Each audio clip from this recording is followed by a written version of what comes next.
Hi, and welcome to another edition of Heart of a Pronghorn, where we catch up with Pronghorn alumni. Today, we're thankful to be joined by Angela Thompson. Angela played for the Pronghorn women's basketball team from 2000 to 2005, and she played 86 games as a Pronghorn and still sits in the 16th position in points and rebounds for the program. Welcome, Angela. Thanks, Ian. It's great to be here, and it's great to participate in talking about my experience as a pronghorn. I'm looking forward to this dialogue. Yeah, let's start with when you first came to University of Lethbridge. Being from Bow Island, your closest university. Was it a natural for you to come to U of L, or what brought you to the University of Lethbridge? I don't know if it was a natural. I think that, at the time there, was a coaching change in the mix. Dory Johnson was on her way out, and I viewed that as an opportunity. I wanted to stay close to home, was part of it, but it basically came down to U of S or U of L.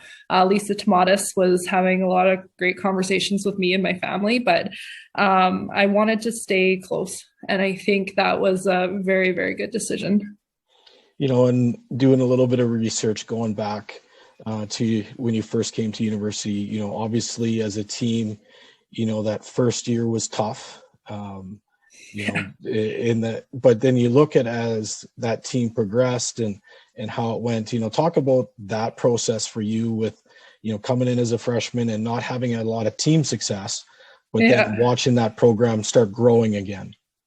Yeah, well, like I said, I viewed it as opportunity, and Beth Clausen also viewed it as an opportunity. And she and I played in the same league in high school, and we had tremendous success there. So when she came over and I came over, I thought, maybe there's a shot. Jamie Schritter joined as well. And that was pretty much a good foundation to continue with. We went 0-22. I'll never forget that. That's when you played 22 games in the season. And I don't think that's the case anymore. And it was devastating. It was beyond. But I think that I got a lot of minutes. Beth got a lot of minutes. Schritter got a lot of minutes. We became better, stronger, and it really set the stage for the following year. And now when you look back and, it's been, 16 years since you left. When you think back on your time with the Pronghorns, what are some of your, favorite memories, or do you have one memory that really stands out? Oh, there's many favorite memories. I think, the biggest piece for me about the Pronghorns is the people I've met along the way. My friends are still my circle, my network. Simon Straith and I are still great friends. Melissa Macalone, Anita Demonazes, Sherry Collins, we're the best of friends. And, to this day, these people are still a very big part of my life. And I think, working in, a professional environment now, it's so amazing to me that you see people that haven't worked on teams before. And so for me, that's all I ever knew. And the University of Lethbridge was so good to me for so many reasons. And, being from the School of Business as well as the Pronghorns, that I can't say enough good things about my experience there and the memories I have. It's amazing. I think the one that pops to mind is the old gym where that you used to look in like a fishbowl. And I remember after classes, people would just naturally meet at the windows. It sounds so simple, but there was no cell phones. There was no any way of getting hold of it. Everyone just kind of met there and we had fun and we went to the food court or whatever. And to me, that was some of the best times of my life. Yeah. You late in your career, you got to also play with your sister and, talk about how special that was to bring her into the program and have her part of what you were doing. Yeah, when Candace decided to come and join U of L, I was obviously thrilled.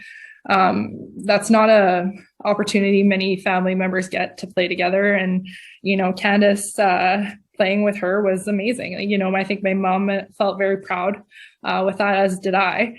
And she brought a great group of girls with her, and Shiana and Jessica Lynch, that group. And those are all amazing people and part of my network and Candace's network forever. And, playing in front of your family is something that, you look back on. And now that I have children, I can't wait to see my kids play. So I can only imagine the pride that our parents and the other Pronghorn parents felt in watching their kids play. Now moving, once you left the program, you mentioned graduating from the School of Business, and where is that taking you now? I've had some good success professionally, and a lot of it is attributed to my experience at U of L. I have a lot of very strong relationships with some of the professors, such as Mary Runte. She really helped shape my professional career.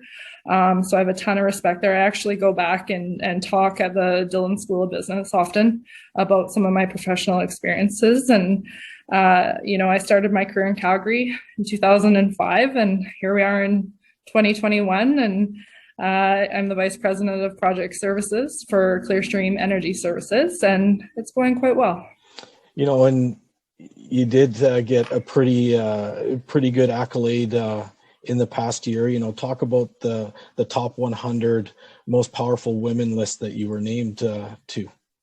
Yeah, I was very honored last fall to be named one of Canada's top 100 most powerful women. It was a huge honor. There was thousands of people nominated. So to my surprise, I was captured as one of the winners. And, for me, what it means to me is that, especially in the industry I work in, is that you can break that glass ceiling. It is there. It needs to be a topic. It needs to be something we think about, especially those people who do have daughters. It's okay to talk about those things, and it can be done. So I'm very proud of that award. I'm very proud of the industry that I work on, and the opportunities that are being forged and created for other women. And going back to, Clearstream Energy, what is your role entail with them?